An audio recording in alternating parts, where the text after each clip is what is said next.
4 left to go. Nothing changes. Happy days. In the same position as we were last week. We take that. Still, people are allergic to promotion, referring to the tractor boys and the absolute shithouses that Leeds tend to be in these races. And promotions all over the spot. Congratulations to Derby. And to obviously belated Wrexham, Mansfield, Portsmouth, Stockport. We're in that time of the season that's playoff fever.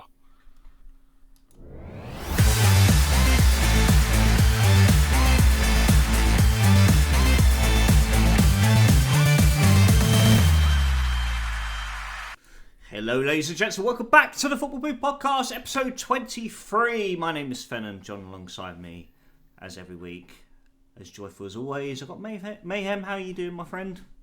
I'm good, mate. I'm good. Good stuff. You know what? I mean, I there's part of me that would love to record the 20 minutes prior to us going live, because, I mean, I don't think it's very appropriate to be on a platform sharing stories the way we do. And you definitely shared an exciting one, so to say the least. But No comment. No comment. Keep it that way, like as if you're in a police investigation. Not that it involved one. Just saying. But we're gonna keep it professional. We're gonna keep it cliche. We are gonna talk about a certain topic that we are here for anyway, and that is football. Starting off, we are going to kick off with what went down in the Cinch Premiership. Of course, we've had a lot of promotions, relegations happening all over the gaff in the Championship, League 1, League 2 and so on. But there was no stone turned in Glasgow this past Sunday. Rangers getting the job done against St Mirren. Didn't look as convincing as it did against Celtic. James Forrest bags a brace, and Celtic hold off a late comeback from Dundee. What was your thoughts on the game, Mayhem? What was your thoughts on this past weekend in general? Yeah, I think, again, the cliche is this is the time of the season. I think Gary Neville must have said it 57,000 times on Super Sunday. It doesn't really matter about performance. It is about winning. And that is...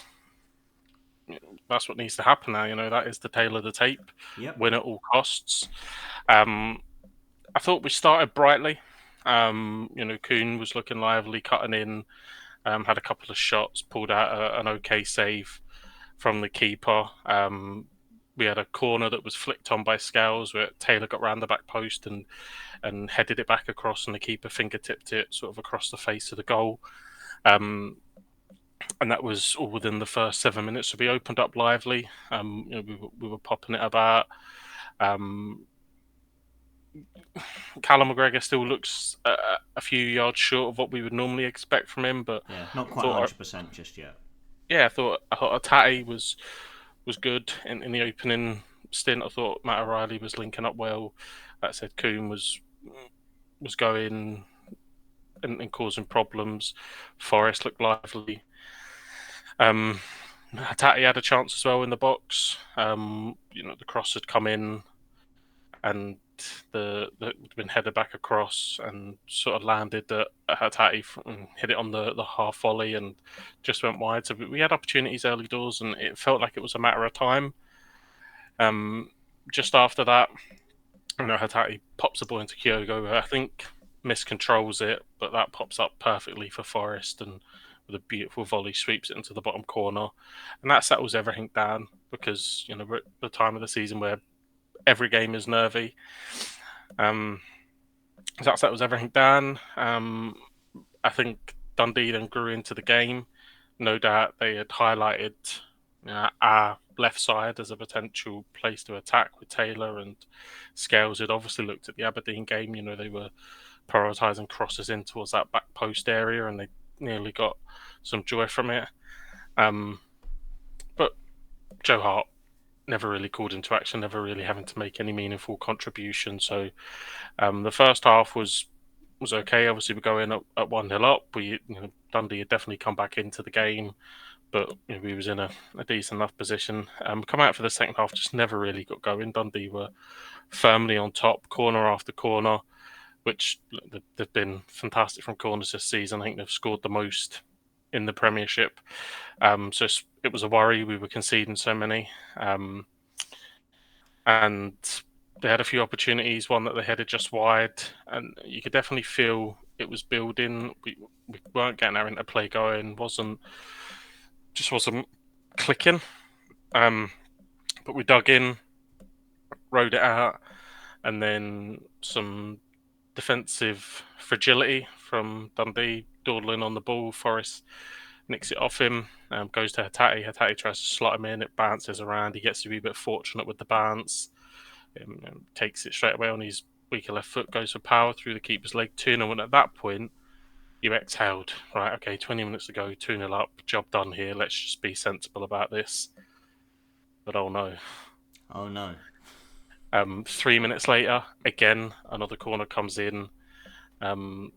This time, I think it lands. Again, it's a Dundee first contact, hits a kind of volley that hits their own player, falls back to one of their men, and he kind of just hooks it. Adam Eder throws a leg at it, deflects off him. Joe Hart's wrong-footed, ball goes in, and at that point, yeah, you're worrying. It's a slender lead. They've certainly been well worth their goal in the second half. We haven't really got going. Just before that as well, Hatate had hit the post. He'd dropped the shoulder at the edge of the box and he'd fired across it the post to put the game completely out of their reach at 3-0. And there were some worrying moments. Again, I don't really think Joe Hart has anything of note to really save. But those nervy minutes when they're ticking by. But yeah, we dug in, got the job done, which is what we needed to do. Rangers has gone up to Paisley, and they'd set the tone. I don't think either Glasgow side looked particularly commanding and dominant in their victories. But a lot of people have taken aim at the top six and what it is this season. The fact it entails Kilmarnock, Dundee, St Mirren.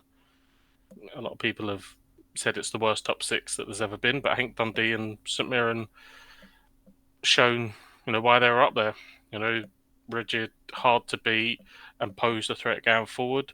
And it was the same in Paisley. St Mirren wasn't just happy to sit in this defensive block and try and defend for 90 minutes. They had ambition and quite easily could have got something from the game as well. I watched bits and pieces of it, so I can't really comment on the performance. Yeah. No, I didn't watch either highlights, and so. But I see. It seemed like it felt like the nerves definitely kicked in for a big portion of the game for both Rangers and Celtic. Yeah, look, this is. It's probably it's a long time since there's been this kind of title race. So it's although Celtic are very used to winning titles, it hasn't been this tight going into May. It's a new experience. We've also both got a cup final. At the end of it, Rangers are eyeing a treble for the first time since fuck knows when. And obviously we've got are they eyeing a treble? Oh yeah, they are. Yeah, sorry, they are. Yeah. No. So they're eyeing a treble, and obviously we've got our eye on doing the double. So, look, if we continue in this vein, then it suits us down to the ground. With a superior goal difference, if Hatate's goes in and it goes 3-0, then the only nicer bit would have been we could have grown that out a wee bit more, but we're still +5 in the advantage in the goals tally, and we tick it off game by game. And we've got Hearts at home next, which will we know that they'll come to upset. So it's just another game to go out and perform, get the job done, and then obviously with the derby. And if we have that buffer going into that game, then that's a nice little bit of security as well. and full tilt ahead. So um, definitely look like two teams that one that obviously Rangers going into that in the league had won one in the last five, so they would have been a little bit low on confidence. They were without Matondo, they were without Seamer. Goldson was left on the bench. So some of their big players and their big characters weren't involved. And Celtic, I can only imagine that the dressing room is after this season, and I think if you spoke to any Celtic fan, it would tell you that there's been a drop off from last season. Rodgers hasn't quite been able to install the consistency that he's spoken about Yeah. all season. So I think we're all a wee bit surprised that we're 4 games out here and we're 3 points ahead. But happy to be surprised. But this is the championship rounds now. So Absolutely. this is our bread and butter. This is what we do. Fully expect us to go and win the next 4 games and secure the league title, and then we go on to a cup final that's a 50-50 game. Whoever wants it more on the day will take it. But in terms of the league, I just think now this is it. This is where the mentality goes into overdrive. This is where winners win, and I think that will be far too much for and I can see us having another patchy performance against Hearts and getting it done, saving our best performance of the season for the derby, and then it maybe being a little bit edgy going into the last two. But I fully expect coming out of the derby we'll be 6 points clear with 2 games to go. So we've just got to dig in here. We're talking about winning the rest of our games, but really beat Hearts, beat Rangers, and the title's done. Yeah, So yeah, and there's a lot of conflicting elements in that as well. Like you said, like with the league split in place, like on paper, it looks like the easiest league split that you've got in front of you with the likes of St Mirren, Kilmarnock, Dundee. But I mean, especially like and with the how tight it is between you and Rangers at the moment, every game you approach now, it feels naturally it feels naturally nervy like going into them. But like I was going to talk about like certain individuals because obviously it feels like individuals in the dressing room will play a big part going into this title running, and James Forrest is a huge one in effect, where we've spoken previously where this is his last season. He isn't quite the James Forrest that we've been known to, but obviously based off of the goal contributions that he's managed to play a part in the last couple of weeks. Do you feel he does play a crucial part going into this final running? well, I think Forrest is in the team is a big statement to the wingers that we have at the club. Lewis Palmer, mm, Yang, nah, That's a and big. obviously, yeah, Maeda's injured. Rumours that he's training again and running on grass, could potentially be back for the derby. We'll see. But we expected him to be out for the rest of the season, but who knows? Um, but in terms of mentality, the likes of Joe Hart, that kind of experience. Callum McGregor, been there, done it. James Forrest, been there, done it. You can't. That's priceless. You can't put a price on how important those players are. Keeping the likes of maybe a Matt O'Reilly or a Nicholas Kuhn or you know even like a Cameron Carter Vickers. He would never have been in a title race like this. Those boys, outside of the three that I've just named, will never have gone into a derby.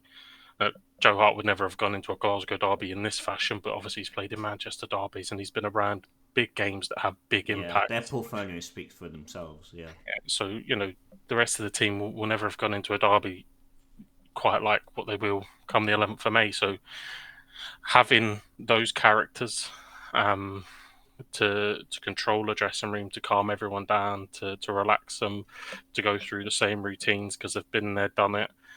This is what the clubs and foundations are built on. We're at home. It's invaluable. And on the flip side, they have no one like that. What they have is people. You know it yourself from playing even the lowest level of football. If you go to a place and you've been successful there and you've won there, it's a place that you enjoy to go to. If you go to a place where you've been beaten a lot, even walking in, you're thinking about the bad memories. Those Rangers players have very few good memories of going to Celtic Park. Yeah, I was going to So say, yeah, they don't have those spirited individuals that have gone into these sorts of title run-ins. I mean, I think bar James Tavernier, there really isn't anyone else, unless you want to count like Goldson in there. But bar that, it feels like it's a completely different squad going in season in, season out. yeah, and again, they would just have bad memories of going to that place. Now, how much of an impact will that play? Who knows? Um, but there's no doubt that it must be something that swirls around. No away fans is a huge thing. Going into a cauldron of noise and an That's a big atmosphere. factor. Yeah, It does have a big impact. And we've done it twice and come away with 4 points. And the last time they come to our place, they come away with nothing. And if they do that again in 2 weeks' time, the title will be all but over, barring us not even picking up a point in the last 2 games. So, um, yeah, I think we've set ourselves up, we've put ourselves in this position, and it's now time to follow through. Beat Hearts, get that job, but don't even look forward. Full focus on Hearts, get the job done, and then we move on to the derby where effectively we clinch the title. yeah, exactly. I think it's all about maintaining that momentum from that point you took at Ibrox, managing to take advantage of Rangers dropping points at Dundee, and just carrying that momentum forward. Like you said, there's 4 games left of the season. Obviously, the game at Celtic Park is going to be huge, but Winning at Dens the Park stat. isn't for everyone. No, it really isn't. No, but I think, I look, think I think on paper, like of course the ball is in Celtic's court right now. yeah, next week will be a big week because the connotations for Rangers, if they don't pick up 3 points, is that Celtic can win the title against them. So this coming week is huge for them. They need to get Yeah, over the line. The last thing they want is to have to go there and fight for their lives. Um, so the pressure will be ramped up again. They'll be at home, which isn't always. I think they're at home. Let me check that. It well, I isn't. mean, I know Celtic at home against Hearts, but I mean, Isn't yeah, always their friend. yeah, but going into that Glasgow derby, and if it is to be the case that it's everything that Rangers have to fight for, it can go one way or the other. Where Yeah. they Well, look, show up, Celtic get complacent, or it's the other way round where you manage to exploit them for them being it's desperate.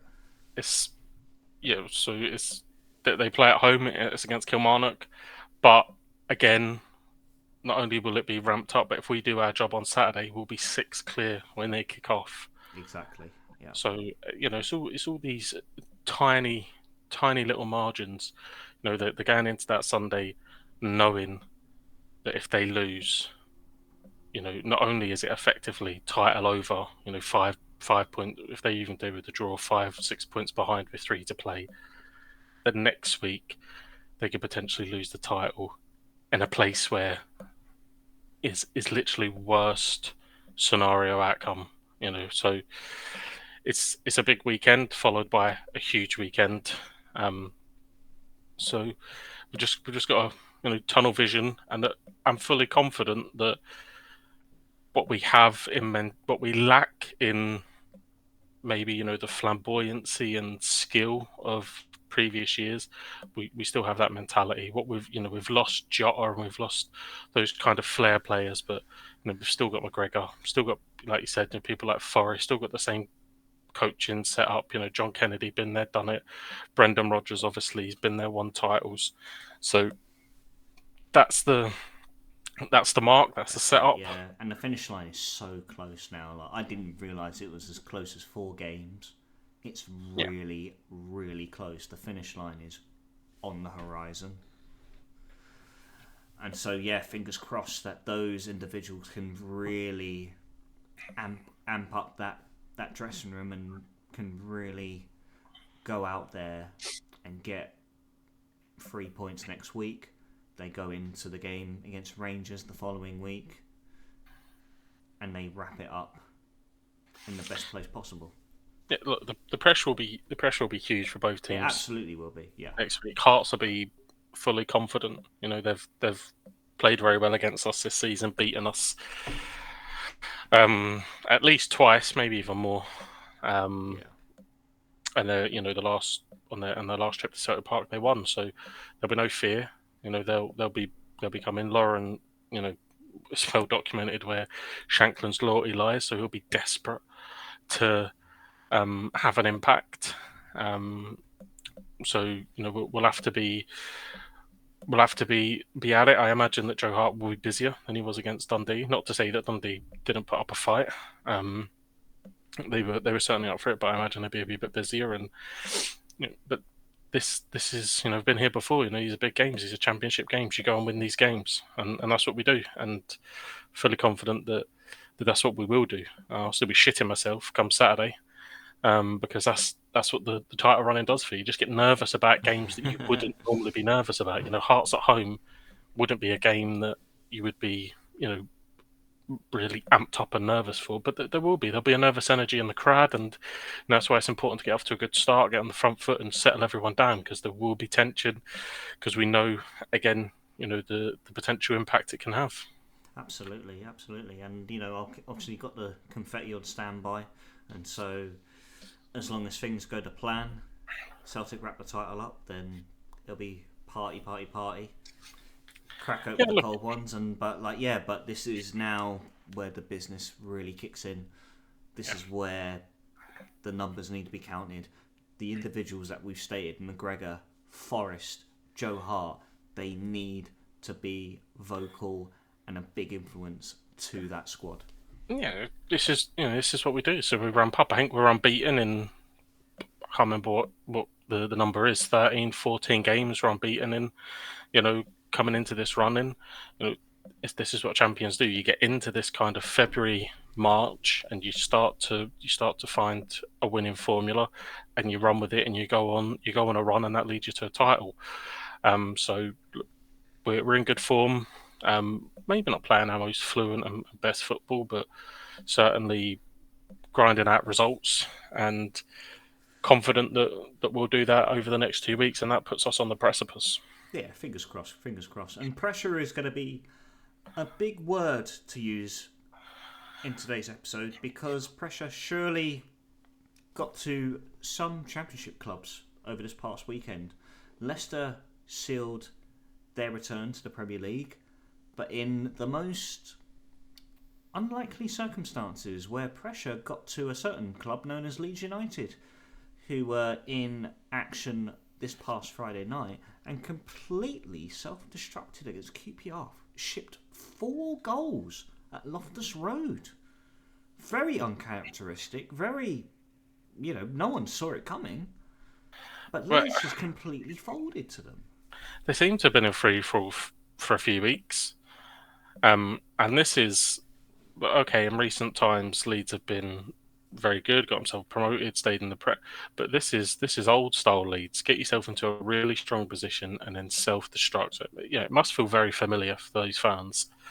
Get yourself in a really strong position, and then where they hadn't, I don't think they had lost, or they were unbeaten in 2024, and then I think they come unstuck. Was it? No, it wasn't Blackburn, but anyway, they seemed to lose one, and then another one, and then another one, and it's kind of spiraled out of control. So they've got to stop the rot, but I think at this point it will probably be playoffs for Leeds. Yeah, and then those games, they're a lottery. That's what people say. Best way to go up is through the playoffs, but if you don't get it done, you've got to pick yourself up and go for another 46 game season. That's a big ask. Absolutely. And we've seen Leicester, who have managed to consistently find themselves in that top 2 at the summit of the Championship, and they've got the job done. Like, by all means, obviously they haven't secured winning the Championship, but courtesy of the likes of Leeds, who have dropped points, Ipswich, who have dropped points, who were involved in a massive game on Saturday against Hull. And what a game it was! Like, I think that was probably one of three games that I watched this past weekend. Obviously, the Cardiff one was just complete torture, as it always is. But I mean, the whole Ipswich game, like from a neutral perspective, very entertaining to watch. With it being 3-3, and definitely took a lot of individual brilliance from Amari Hutchinson for the Tractor Boys. Yeah, I see the result. I didn't, I didn't see the game, but obviously you messaged me about it. But um, you kind of saw it coming. To be honest, I thought Hull would win the game, just because there does appear to be this freeze up and tense up of the top clubs. And obviously Southampton fall victim to it last week. Ipswich have been doing it week in, week out. Leeds week in, week out. Leicester to a certain degree, and obviously they've got over the line now. And you would imagine a lot of that tension will drain from them because they've got the ultimate aim was to get promoted, and cherry on top of it if they go on to secure the title. But they've completed back at the first attempt. But there seems to be a strangeness from Leeds that looked Yeah. so red hot, and Ipswich that looked so on fire, through those early months of 2024. Feels like the To pennies. Yeah, it feels like the pennies dropped, and that no one really wants to go up. yeah, it just feels like they're allergic to promotion to get themselves into Yeah, good positions, and the QPR result is baffling. No one would that have seen one it coming. stands out amongst the rest. Really, like I think Hull didn't surprise me because I think Ipswich were expecting a strong performance from Hull, and that's what they delivered. Ipswich were just, like I said, it took two pieces of individual brilliance from Amari Hutchinson, scores two fantastic goals, and Ipswich get themselves a well-earned draw. Like, I think Hull would definitely feel hard done by that result, but in courtesy, like I mean, like Hull building up to this position right now, like I mean, they haven't gained points, but they haven't dropped points either. Like they went to Coventry, they got a draw there, and then in comparison to West Brom, who have dropped points in like the worst case scenario possible. I mean, they were completely humbled by Sheffield Wednesday, who are fighting for their lives in the Championship. Hull at the moment still seem like the favourites to really creep into one of those promotion spots. Yeah, I don't know how far away they are. When I glanced at it, I thought that they were maybe a little bit too far back, but I might be wrong. It's still possible for them to make it, but a lot of Yes, results elsewhere will have to go their way in courtesy of Norwich and West Brom for them to. yeah. I think they both have to lose on Saturday, and Hull need to win. So I think if West Brom lose and Hull win, then Then they they'll get yeah sixth. they edge out West Brom, but But yeah, okay. I'm looking at.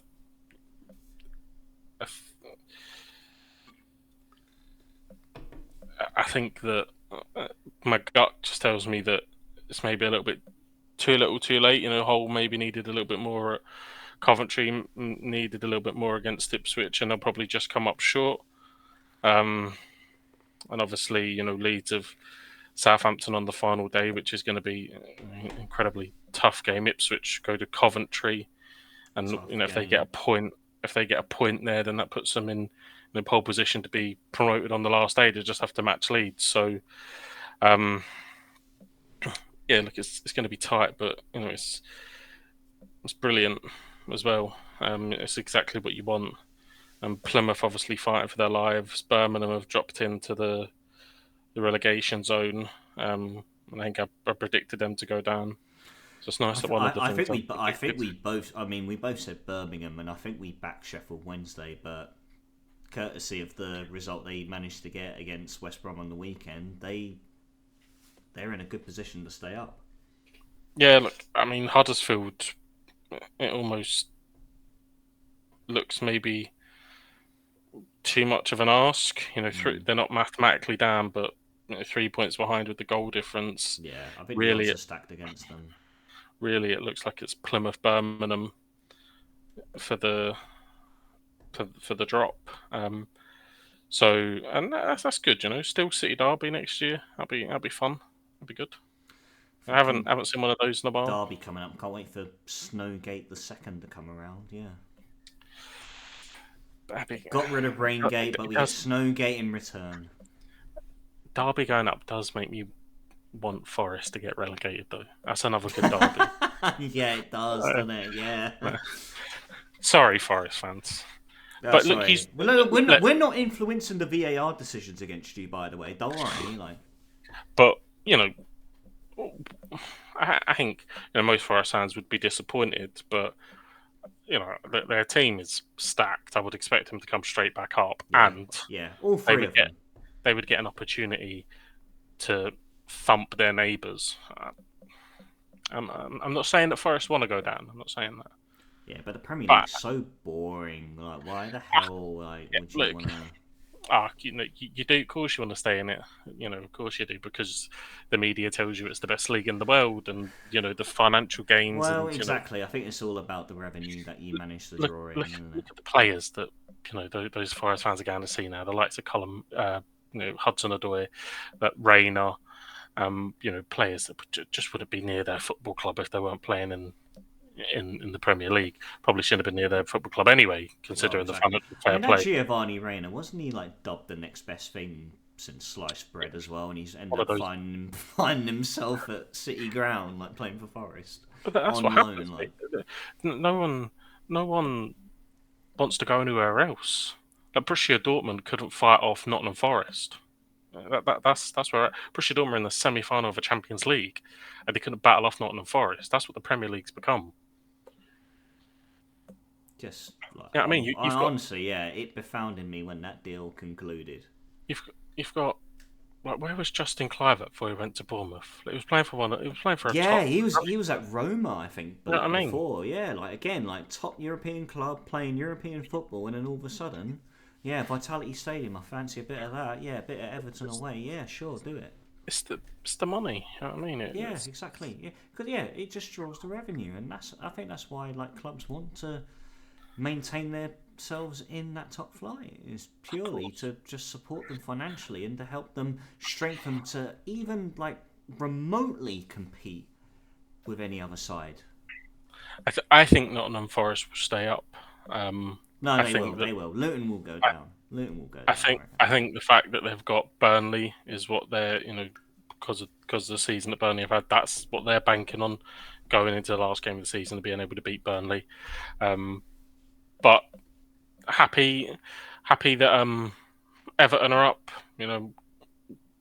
I've felt really sorry for them this season. I know that I'm sure there's a lot of people that will jump on and Yeah, I honestly think you're the first person to ever actually be in favour of Everton there. Everyone else I've spoken to has been desperate to see Everton make that drop into the Championship.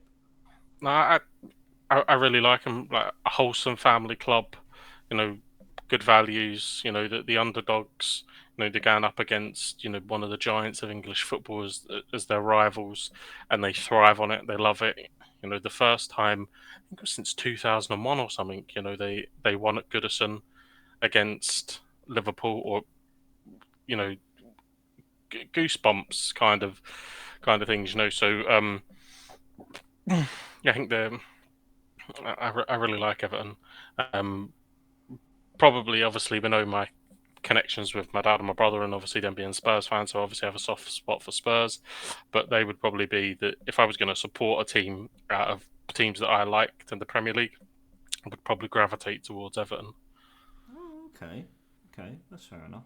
I mean, I think you've given us the perfect transition there. We don't need to talk about Cardiff. We were shit. We lost 4-1.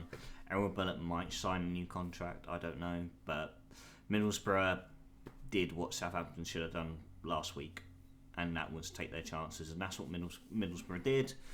Lost 4-1. Our goal was a complete gift from the Middlesbrough defence, and yeah, they rightfully deserved that result. And the rumour mill does say that Errol Bullock has been given the green light by Vincent Tan to be offered a new contract, so fingers crossed that does come to fruition within the next week or so, like especially before we have our final game of the season against Rotherham. And so, yeah, that fingers crossed. Like, I mean, again, another valiant performance from the youngsters. Definitely made themselves known, and hopefully, like, these are players that we can build around next season. And Elmwood Bullock gets that financial backing to really add that quality that we ever so desire. And so, yeah, but moving from that, like I said, like you said, Everton got the job done against Liverpool.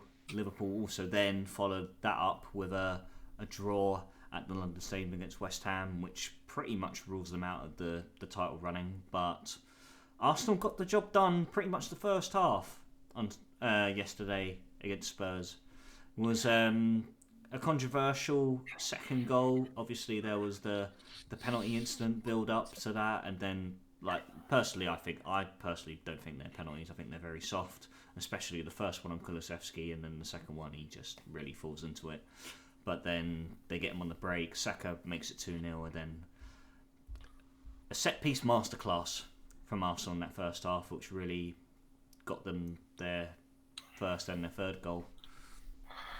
Yeah, I think Liverpool, you could tell from their reaction at Goodison that they had kind of given up after that result.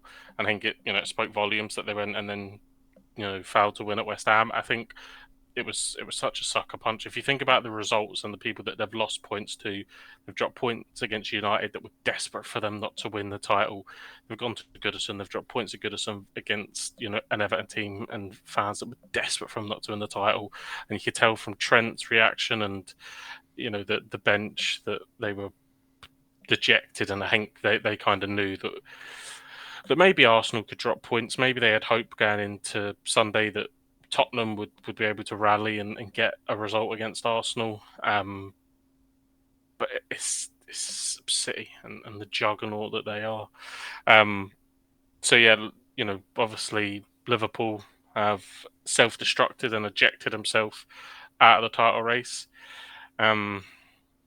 Disappointingly, the Everton game, but I think we've said so many times about Liverpool and their inability to finish. Like Darwin Núñez, he just isn't it. I don't know how. Again, we were talking about this with Yang with Celtic. How long do you give a player to really actually get firing? Especially with someone of Darwin Núñez's calibre, has come in for a substantial amount of money and has been there for over a year now, and all these fans coming out saying "Oh, he still needs to adapt. He still needs to adjust. this He's is got his asthma. second season. He's got asthma. He's got polio. What the fuck ever." Yeah, The guy can't hit a barn door. He's not it for Liverpool. He's not the right man going forward. Liverpool will not win a title with him up front. Absolutely not. 100% not. They're going to lose Salah in the summer. I expect he'll go to Saudi. They'll get a decent fee. I don't know if they'll get quite. I don't know if they'll get the same fee as they offered previous summer, but again, even that was another drama as well, with him and Klopp kicking off at each other on the touchline. I don't know if I'm making too much of it, but I think emotions are running high, and I'm sure that it was squashed. But yeah, not the greatest picture to be seen. But I don't think Salah could have any arguments with being starting on the bench against West Ham. He was shit against Everton. A massive derby. Where you need your senior players to step up, and he was piss poor. He was invisible in the game. And yeah, Liverpool's finishing was horrific. And it's ultimately it's cost them. So Klopp's done a rebuild in the midfield, and whoever comes in next, they need a goal scorer, and it's not Gakpo, and it's not Nunez. They need a fucking striker that is going to come in and finish. Because if they had a striker that was clinical, they would have won the league this season. No, they The would have done. chances that's great. 100% they would have done. Yeah, because I feel Klopp has got that character to really get the best out of Liverpool week in, week out. Gakpo just hasn't. I mean, I don't think Liverpool have really worked out what his best position really is. He's a winger. Is he a winger? Is he a He's not. false nine? Is he a striker? No, They he's can't a work it out. But he is he's a a winger. winger. Yeah, he is a But winger. you can just tell from his movement and Exactly. the Yeah. way the way that he interacts in the middle of the park and the runs. He's not an actual striker. He's having to think about it too much, and that means he's not in the right position at times. He's he's a winger. The problem is that out of your front three, their best player at the moment is probably Diaz, and he plays in the position that Gakpo would want to play in. That's it. Yeah. And their best goal scorer is Jota, Yeah, and he who's was in? injured for half the fucking Yeah, year. so look, they need to go out and find what every team's searching for, but They they need. need a goal. Yeah, they're in desperate need of a goal scorer because Nunez isn't it whatsoever. I wouldn't take him at Cardiff. I'd rather have Keon over him, and that You, speaks volumes. you could probably argue that it would do. He's incredibly quick, so you could probably argue he could do a job on the wing. He could maybe fill in that Salah role. Look, he's not going to score as many goals as Salah, um, but if you take him directly out of the firing line, maybe you could utilize him differently, and he could be an asset. But he's just not a nine. The guy just don't score enough No, goals. he doesn't. He doesn't, and I think that's a massive misfire that Klopp has had. But I think he's got it spot on with the midfield. I think the likes of Zabozlai and Gravenberch and McAllister have come in. I think they've been a massive difference from what the midfield once was. Like when they passed that cycle when they won the Premier League back in when it was the COVID times and they had to refresh the likes of Henderson, Milner, Fabinho. I think he got it spot on, but the strikers And and like the replacement for Liverpool, Mane as well, like he just hasn't got it spot on. Liverpool are Arsenal from last season. They are, they really are. They've got themselves into a position, but it's a position that a lot of these boys haven't been in, and they haven't had the character and they've fallen away. And with a few additions, they can come back stronger next season. But like you were saying, a team that did get the job done was Arsenal, and yeah, they had it kind of wrapped up within the first half hour. Yeah, Um, they then decided that it was a little bit too easy, and they were going to let Spurs back into it from a David Raya fucking horror. yeah, complete Um, mishap. and then Declan Terrible, Rice terrible pass just that was. Yeah, booting the fuck out of Ben Davis, and somehow Michael Oliver doesn't see it, although he's standing I can't believe that either. But 10 yeah, centimetres away. no, I'm sitting there with Kian and Aaron, and I'm thinking, how the fuck has he not spotted that at first sight? It's mental. Yeah. Um, the other, yeah, I don't think Kulusevski's a penalty, and Madison's looking for it. But Spurs just defended really, really poorly, and it's been a thing that they've been opened up far too easy this season. Newcastle taking them apart, and Yeah, Arsenal did the job in the first half. They rallied, which was good to see, but ultimately not enough. And Arsenal keep himself at the moment top of the table. But I watched a good bulk of the City game, um, and even though I thought Forest were really really good, created some big chances that Wood couldn't convert. I just never felt like they were in trouble. They just have this air about them. And yes, they look, like I do, said, don't they? Yeah, Forest did have some good chances, and Chris Wood will, on another day, he easily gets a brace. He's missed two big chances, but they are just. It's once they get in front, it's ominous. As soon as yeah. Guardiola flicks that in at the front post, you're worried, and I mean to pull Erling Haaland off the bench. God love that wee fella, whatever he's Morello or Murillo, the defender that's Maria, yeah, yeah. busted his leg. He's basically hobbling on one leg, and then De Bruyne just slots in Erling Haaland. Like, you're thinking, fuck's sake, like, He's calm got kids. down. And look, he's ice cold. And I've said a lot about Haaland as well, that he's one of these strikers that normally needs two or three chances. The same with Mo Salah. Mo Salah is very rarely clinical. Yeah, People rant and rave, but he was ice cold in that moment. And City get the job done, and I just think that's the worry for Arsenal. Can you see them slipping up? I mean, right now, it feels like past trauma and past tendencies haven't kicked in yet for Arsenal. No, but I And mean, whether they will. can you see City slipping up? People were saying Oh, no, no, Brighton. City, no chance. I can't see City slipping up at all. People were saying Brighton was a banana skin. They drew at Forest last season. Forest to be fighting for their lives, and they just let's be honest, they barely got out of second gear. And they've brushed Forest aside. They demolished Brighton. No. People are now looking towards, oh well, Tottenham's a difficult game. Fucking Arsenal had them beaten 30 minutes. Yeah, no, Like, exactly, yeah.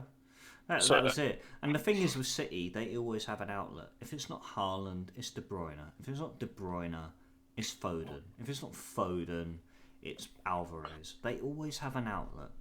Bernardo Silva. Bernardo Silva. If it's not Bernardo And Silva, then it's someone like Doku, for example. yeah, and that's the attacking power. And then you've got to think, if all of those don't click, You got like then Rodri behind yeah, them.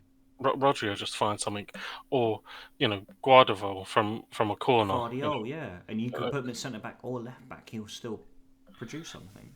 yeah, it's scary. I think one of the things that will maybe make City fans uneasy a wee bit is that again they've lost Edison and they're going into some massive games, but they don't have they're not going to be interrupted by European football. They're going to be going week to week now, prepping for each team, um, and even if it goes down to the final day, I mean they've won the title on the final day twice already. And to be It's honest, what they do. Even yeah, if they go 2-0 down, it's what they fucking do. and of all players to lose for the next couple of games, I'd want it to be Edison because I feel Ortega is competent enough as a goalkeeper to Yeah, actually be between the sticks and be okay. I think someone said it on commentary a couple of weeks ago, but they said that Ortega is such a step up in terms of a backup keeper to what they've previously had. Yeah, When, yeah, when they lose 100%. Edison, there isn't No, this it's worry. it's really not a gap in that side at all. If they lose Edison and Ortega steps in, it doesn't really feel like you've lost anything. Yeah, I just think it's ominous when this City train just starts churning. They just seem to swallow up football matches and not really break a sweat. And yeah, not to be cynical, but I imagine by the time City get to Tottenham, their season will be over. And Yeah, do Tottenham really want to stop City winning the title so Arsenal win it? well, this is the thing. Like, I mean, Tottenham. I mean, they'll get European football, but it Yeah. most likely won't be Champions Well, League football. I don't think they'll catch Villa now. and yeah, fifth place is no longer Champions League because of Leverkusen and Bayern Munich getting results against West Ham and Arsenal. Yeah, they've clinched it. Yeah. So yeah, um, Europa League again for Spurs, I would imagine.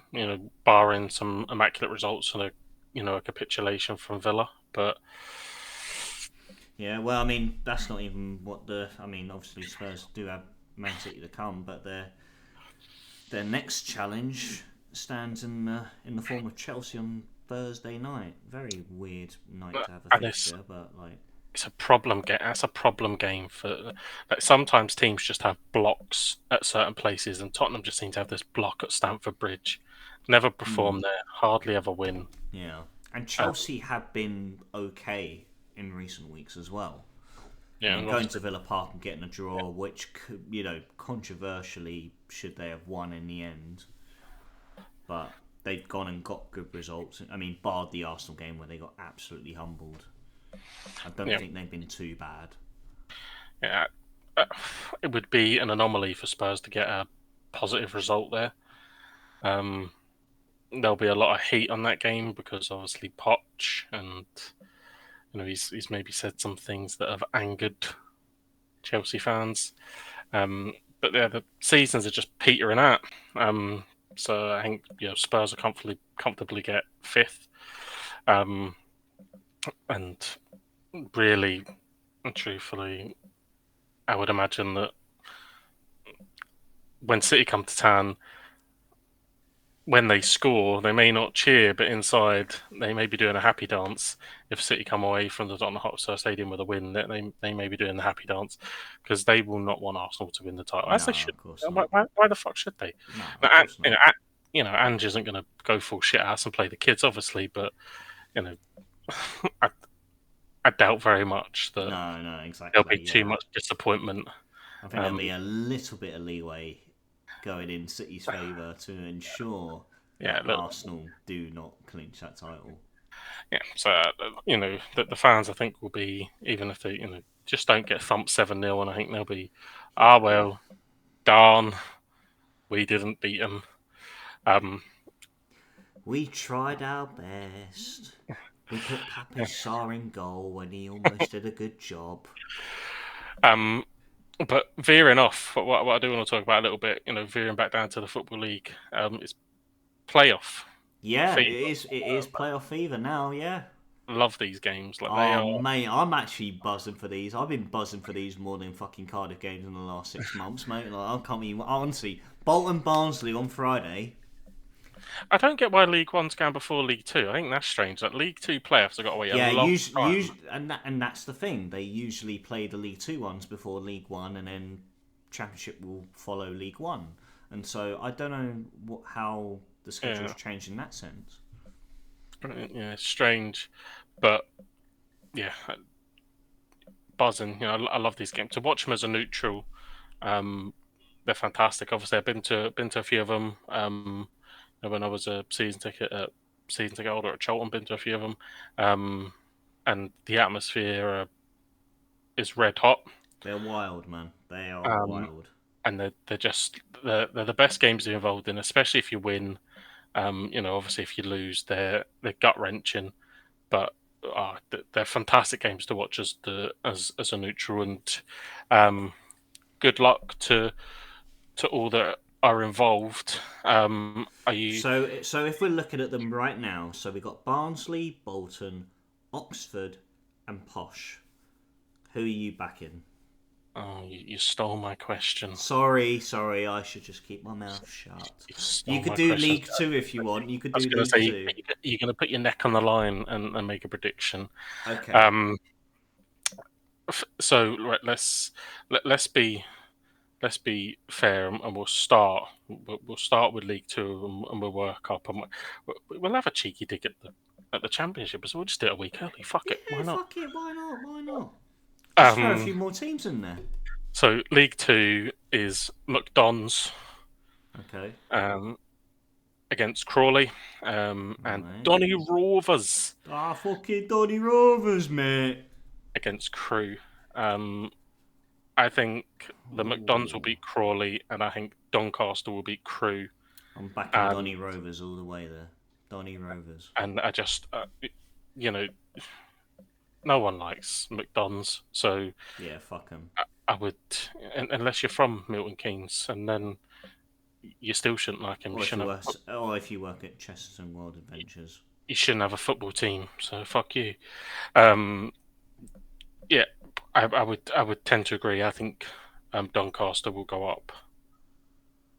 Um, and then League One. League One's a tough one, man. Like I know who I want to go up, just courtesy of Mark Harris playing for Oxford United. I'd like him to achieve promotion as a Welsh boy, as a former Cardiff boy. I would like Oxford to go up, but I don't know why. I've got a feeling about Bolton. I know Have Barnsley have been there. They've done it. They've achieved it. You've got a feeling about the third best team in the league that almost went up automatically? Where did you get that feeling from? Mate, I haven't fucking watched League One all fucking season. I don't know where these teams are finished. Like, You got a feeling about Bolton that stopped Pompey from winning the title at their place and got a draw against the best team in the league. What? did that happen? I don't Um, know. I don't know. I am. Yeah, look, I don't know why, but I am drawn to um, Oxford at least getting to the final. Obviously, they recently thumped Peterborough, 5-0 a few games ago. They're Yeah, no, absolutely I know. thumped. Yeah, I would really like to see Oxford win that. Um, Barnsley have fell off. Obviously, they were up there and charging for. Yeah, but then they've been on that occasion as well before, and so you got the veterans there. You got Posh, who famously crumbled to Sheffield Wednesday last season in what was the greatest playoff semi-final in playoff history. Yeah, look, I think Peterborough will be feeling sick that they're back in the playoffs. Oh, they'll have PTSD going into that. Yeah. Yeah. Um, so I think weirdly we may actually be in agreement. I think Oxford will get to the final, and then I hope that they'll win. But I'm going to say Oxford for Oxford League One, Bolton final. which I think is rogue. I think Oxford to go up will be quite rogue. I think they would be pretty um, they'd be pretty good odds. Doncaster, I think a lot of people would put the player on form and on merit and on size. I think a lot of people would predict Doncaster versus um, McDonald's for the final. But it's strange that we've gone to agree. So on to the Championship then.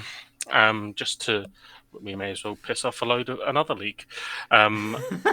So Yes. first of all, who is your player for? Who is my player for?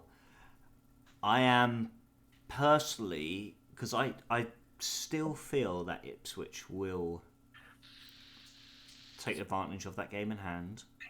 I think it will go Leeds, Southampton. I think Norwich will finish above West Brom, and West Brom to finish sixth. Yeah. Um, yeah, I think the same. I think that. No, I don't. I think it'll be a Leeds Norwich final. I think. I think Leeds will go up automatically. Okay. I think Ipswich will take advantage of their game in hand at Coventry, but I think they'll only draw, so there'll be a point in it. Okay. Huddersfield will have nothing to play for, realistically nothing to play for, and the tension will get to Ipswich. So I think Leeds will go up automatically. I think it'll be Ipswich, West Brom, Southampton, Norwich, and I'm just fingers crossed for That's an what we East want. Anglian That's what derby we want. That's really what we want. That's in what the we want. final. And there's all this history about 14 years of Ipswich not beating Norwich, That's what we want to it, see. That it is the feels that is the fairy tale, mate. That is it the feels absolute like fairy tale. I'm penning Roy Rovers here back in the day, and Woo! that's that feels like the story's set up that the first time you beat him in 14 years is to get promoted. Yeah. Um, I'm sure the Suffolk police will be wishing against that, Yeah, I was but going to say they're going to have a field day at Wembley with that. Yeah. that's exactly what I think it'll be an East Anglian derby, and I'm going to say Ipswich will beat them. For which, if this ever, there's certain people that I work with that are Norwich fans, which is weird because it's Northern Ireland. But anyway, they'll absolutely despise that prediction because they have told me that if that was to happen, it would basically wipe out the last 14 years. They just wouldn't give a shit No, about they not. wouldn't. They really wouldn't. Yeah. So yeah, it would be. Yeah, so some bold predictions there. We've gone Doncaster, Oxford, Rogue, Ipswich. Not really that rogue. If they end in the playoffs, they've been the third best team. Yeah. But I think just the teams have switched around in our predictions. Obviously, I've said Ipswich to go up automatically, but Leeds going to the playoffs, which is weird though because I did say Leeds would actually end up in automatic promotion contention a few weeks ago. But I don't know. I just feel how Leeds have been recently, and of course that QPR result's going to hit them hard, massively. And I feel yeah, that Ipswich will take advantage of that. I think Coventry now. Obviously they were flatlined after that semi-final, so no surprise that they haven't been able to go in and capitalise on the league games and ultimately come up short um, in the league. But again, Ipswich is a free hit, and I think they'll perform well. They've taken points off of some big teams this season, and they're playing obviously a big team. Played Hull, recently. So Yeah, yeah. and it wasn't the result that they wanted, but got something from the game. And I think that could be the same kind of mantra. Like strap in. It could be another 3-3. It could be and all Yeah, that. yeah, yeah. And I must say, fair play to Coventry this season. I mean, they've lost their star man, who's gone on to big things at Sporting Lisbon. I mean, he is, Victor Gyökeres being the highest goal scorer in Europe, has done incredibly well for himself. And for that void to be filled for Coventry was always going to be difficult, but I feel that the likes of Ellis Sims and Hadji Wright, and there's names I'm definitely forgetting there, for them to finish as close to playoffs as they have done, I think they've had a fantastic season. Yeah, look, they'll be gutted. Of course, they will be. They'll be hoping that next year they go up top because they'll have some real shit memories of Wembley. Well, hopefully they go and scout Sweden again and find another Swedish hit. It's generational talent, that kid. He's a one-off. Um, yeah, absolute freak of nature. So yeah, I think that the championship. I can't wait for. I can't wait that the final day will be good. There'll be eyes everywhere. But the playoffs are always fantastic, and I'm so glad that I'm not in any way, shape, or form part of them, and I can enjoy them because they're the best and the worst games. They are, yeah. No, exactly. You've hit the nail on the head. They're agony or ecstasy, and yeah, when you're part of them, it's a completely different feeling where you can't sleep at night. It's on your mind 24/7, and yeah, it's scary. But if you're not part of them, then by all means, yeah, they're so exciting to watch because of the atmosphere that brings to them, the the intensity that comes with them. It's they're honestly, I think it's what makes the Championship the best league in the world to watch. Yeah, the pyramid, the footballing structure. I think that the English footballing structure has the setup perfect. I don't quite know why 3 people get promoted from League Two automatically, but Is it 4 teams that go up? yeah, so 4 go up 4 from League Two. teams go up. That's mental. That. 3 go up automatically, and then 1 through the playoffs. But only 2 go up from the fucking Vanarama National. Doesn't make sense. Yeah, and then obviously then 3 as you go up. So yeah. Yeah, I'm buzzing. I think there'll be fantastic games to watch. Fully ready to get stuck in. May have to. It's a shame that the championship isn't over, and so you could put like a bet on for all 3 playoffs. I'm tempted now to put a double on for Oxford United and Doncaster Rovers and see. I'm not allowed to bet anymore. I can't bet anymore. No. He's been shut off. I'm teetotal. Bet 365 teetotal. No, I can't do it. But definitely, yeah. By all means, put a bet on for me. Should we see the odds? Should we finish on the odds? Let's see the odds. Let's finish this episode on the odds. On the predictions. English Championship.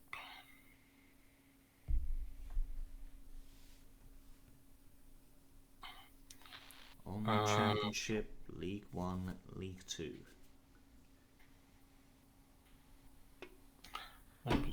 We want to be promoted. So Ipswich is 1-5. Hull 4-1. What, to get promoted or to get promoted? Get promoted, okay. Right, so let's have a wee look. Outrights to be promoted. So we said Oxford. And then let's go League 2. Donny Rovers 9-4. Come in at 15-1. So £5.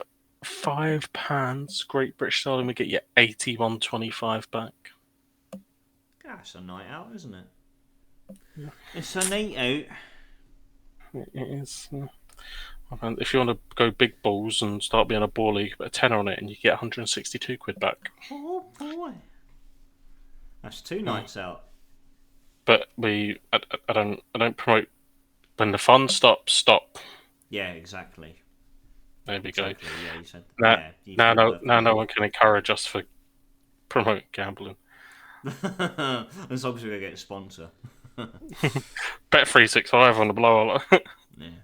But when the fun stops, stop. Yeah, no, we got a lot of football to look forward to. Playoffs, final day of the season, Champions League as well, even as well. So you know what that means. Fuck you, PSG. Fuck you. Champions League. Um, uh, as soon as there's no British team in it, it just kind of dies for me a wee bit. Yeah, it just sucks the life out of it, and I mean, you just want the team that you like the most to win it, and in our case, it's Dortmund. And we both agree on that because what was it? Dortmund, PSG, Real Madrid, and Bayern. That's it. Yep. Yeah. Bayern Munich. Yeah. Well, yeah, we're all Dortmund here. Mayhem, pleasure as always, mate. Thank you for joining me this evening. Pleasure to see you again. You too, buddy. Ladies and gents, thank you for tuning in. You can check out all our episodes on all audio platforms, Spotify, Apple Podcasts and Audible. They're the main spots to find us. You can also see our faces on the live recordings at YouTube, at the football booth. Whilst you're over there, like the episode, subscribe to the channel. If you're new, leave your comments down below. Ring that bell for notifications. And until next time, ladies and gents, I bid you all good night and a star.